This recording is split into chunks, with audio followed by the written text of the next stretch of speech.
science lovers, it's Becky with Lab Rat Academy, and I'm about to put some cookie dough inside of the oven, and I was wondering, what is the science behind this? So let's take a look what happens as this cooks inside of an oven that's at 350 degrees Fahrenheit.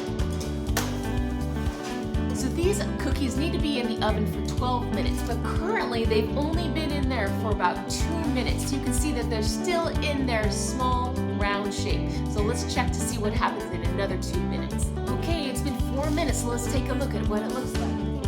Oh, look at that. They're starting to get a little more melted. So that means the butter and the structure is going to spread out a little bit more, and then we're going to get to the next stage. All right, we're at 6 minutes. Let's take a look how it looks. They are looking beautiful. They're melting even more. All right, we are currently at the minute mark, and we're gonna see how amazing these things are getting. They're actually poofing up a little bit more, and that means that the water that is inside of our cookies is going to be creating water vapor, and that is going to be expanding because of the heat, and also the baking soda is going to be creating carbon dioxide gas, and that's also going to expand inside of our cookies. We are currently at the 10-minute mark, and we are starting to see a little bit of browning along the edges, so we are almost done.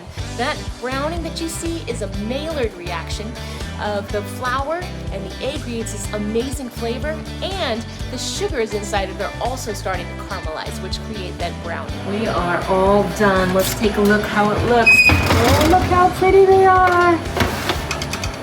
So here's my finished product. You can see that they are beautiful and crispy on the outside from the sugar being caramelized and the Maillard reaction.